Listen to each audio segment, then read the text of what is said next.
ఇప్పుడు దేశవ్యాప్తంగా పూరీ జగన్నాథ స్వామి గురించే చర్చ. స్వామివారి ఇలాకాలో ఉన్న రహస్య గదిని అక్కడి ప్రభుత్వం ఓపెన్ చేసింది. 46 ఏళ్ల తరువాత ఈ సీక్రెట్ రూమ్ను తెరిచారు. ఆభరణాలను డిజిటల్ డాక్యుమెంటేషన్ తరువాత తరలిస్తున్నారు. అసలు ఆ ఆలయాన్ని ఎందుకు ప్రాధాన్యత? పూరీ ఆలయం చరిత్ర ఏమిటి? ఎవరు? ఎప్పుడు? ఎలా నిర్మించారు? స్వామి విగ్రహాలకు ఉన్న మహిమ ఏంటో తెలుసుకుందాం. పూర్వం ద్వాపర యుగంలో మన దేశాన్ని ఇంద్రద్యుమ్న అనే మహారాజు పాలించేవాడు. ఆయన విష్ణు భక్తుడు. ఓసారి విష్ణువు ఇంద్రద్యుమ్న కలలో కనిపించి తన కోసం గొప్ప ఆలయాన్ని నిర్మించాలని ఆదేశించాడు. దీంతో మహావిష్ణువు ఆదేశాన్ని మహాద్భాగ్యంగా స్వీకరించిన ఇంద్రద్యుమ్న వెంటనే ఆయన నిర్మాణాన్ని పూరీలో ప్రారంభించాడు. నిర్మాణం జరుగుతోంది కాని ప్రతిష్ఠామూర్తుల రూపాలు ఎలా ఉండాలనే దానిపై కాస్త సందిగ్ధానికి గురయ్యాడు. విష్ణువు రూపం తనకు కలలో కనిపించింది కాని దాన్ని శిల్పంగా ఎలా మలచాలనే ఆవేదనతో ఉన్నాడు. ఉత్తర భారతదేశం ఒడిశా రాష్ట్రంలోని పూరీ పట్టణంలో అత్యంత ప్రసిద్ధమైనవి పూరీ జగన్నాథ ఆలయం ఉంది. పూరీ జగన్నాథ రథయాత్ర గురించి తెలియని హిందువులు ఉండరు. పూరీ జగన్నాథ ఆలయంలో విగ్రహాలు చెక్కతో తయారు చేశారు. పూరీ జగన్నాథ ఆలయంలో శ్రీకృష్ణుడు, సుభద్ర, బలరామ సమేతంగా భక్తులకు దర్శనమిస్తాడు. జగన్నాథుడు జగత్, విశ్వం, నాథ్, ప్రభువు అని అర్థం. శ్రీకృష్ణుడి నిర్యాణం అనంతరం అంత్యక్రియలు జరిగినప్పుడు పార్థివ శరీరంలో నాభిభాగం కాలలేదు.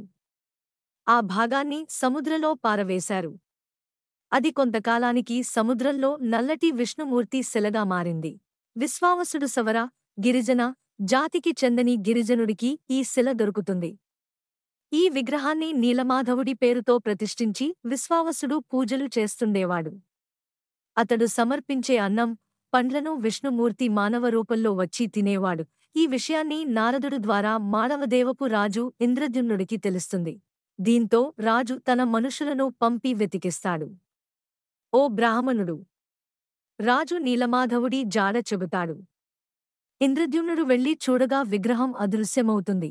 ఓ రాత్రి విష్ణుమూర్తి స్వయంగా ఇంద్రద్యుమ్నుడికి కలలో కనిపిస్తాడు.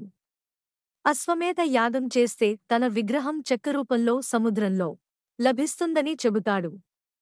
ఇప్పటి గుండిచ ఆలయం వద్దే ఆ రాజు అశ్వమేధ యాగం చేశాడని పురాణాలు చెబుతున్నాయి. తరువాత సముద్రంలో ఆ రాజుకు ఒక పెద్ద చెక్క దుంగ కొట్టుకుని వస్తూ కనిపిస్తుంది. శిల్పులను పిలిపించి విష్ణుమూర్తి విగ్రహం చెక్కాలని కోరుతాడు. అయితే ఆ శిల్పులు పని ప్రారంభించగానే పనిముట్లు పనిచేయకుండా పోతాయి. ఇదే సమయంలో విష్ణుమూర్తి స్వయంగా ఒక వృద్ధ బ్రాహ్మణుడి రూపంలో వస్తాడు. ఆ పని తాను పక్క గదిలో 21 రోజుల్లో చేసి పెడతానని, కాని ఎవరూ మధ్యలో వచ్చి తలుపులు తెరవకూడదని చెబుతాడు. కాని 15 రోజులకే ఆ రాజు కుతూహలం కొద్దీ తలుపు తెరవగా విష్ణుమూర్తి అదృశ్యమవుతాడు. విగ్రహాలు అసంపూర్తిగా ఉంటాయి. నడుము కింది భాగం, కాళ్ళు చేతులు లేకుండానే విగ్రహం ఉంటుంది. ఇంద్రద్యుమ్నుడు తాను చేసిన పనికి పశ్చాత్తాపపడతాడు. వీటిని ఆలయంలో ఎలా ప్రతిష్ఠించాలన్న సందిగ్ధంలో రాజు పడతాడు. అయితే ఆ రోజు రాత్రి మహావిష్ణువు మళ్లీ ఇంద్రద్యుమ్న కలలో కనిపించి, మహారాజా! బాధపడకు, ఇది నా సంకల్పమే. ఆ శిల్పి ఎంతవరకు చెక్కాడో ఆ శిల్పాలనే ఆలయంలో ప్రతిష్ఠించు. నేను ఆ రూపాలతోనే కొలువు తీరుతాను. జగన్నాథుడిగా పేరొందుతాను అని చెబుతాడు మహావిష్ణువు. దీంతో ఆ మూల విరాట్ మూర్తులనే రాజు ఆలయంలో ప్రతిష్ఠించాడు. ఇప్పటికీ అలాగే ఆ మూల విరాట్టు విగ్రహాలు జగన్నాథ్ పూజింపబడుతున్నాయి. తరువాత యయాతి కేసరి అనే రాజు దేవాలయాన్ని విస్తరిస్తాడు. 2 ప్రాకారాలు, రాజగోపురం కట్టిస్తాడు. క్రీస్తుశకం 1140 కాలంలో చోడ గంగమహాదేవుడు ఎత్తైన గోపురం నిర్మించి దానిపై అష్టధాతువులతో తయారైన చక్రం తయారు చేయిస్తాడు. ఇతడి కుమారుడు అనంగమహారాజు ప్రస్తుత దేవాలయ ప్రాకారంలోని పలు దేవాలయాలను నిర్మించాడు. ఈ ప్రాకారాల్లో అలోక్నాథ్, లక్ష్మీనరసింహస్వామి, వరాహస్వామి మందిరాలు కూడా ఉన్నాయి. పూరీ జగన్నాథ ఆలయ నిర్మాణాన్ని కళింగ పరిపాలకుడైన అనంతవర్మన చోడగంగాదేవి గారు ప్రారంభించారు. జగన్మోహన, విమన భాగాలు అతని హయాం 1078 నుంచి 1148 వరకు లోని పూరీ జగన్నాథ ఆలయం నిర్మాణం పూర్తి అయింది.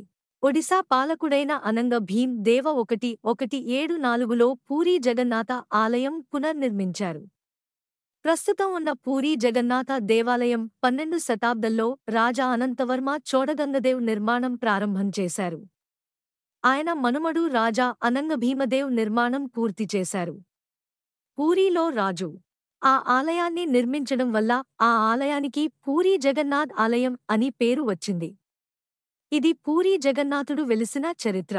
మన ఛానల్కి సబ్స్క్రైబ్ చేసుకోండి, లైక్ చేయండి మరియు కామెంట్ చేయండి. మీ సపోర్ట్ మాకు చాలా ముఖ్యం. కొత్త వార్తలు మరియు అప్డేట్స్ కోసం బెల్ ఐకాన్ని నొక్కండి.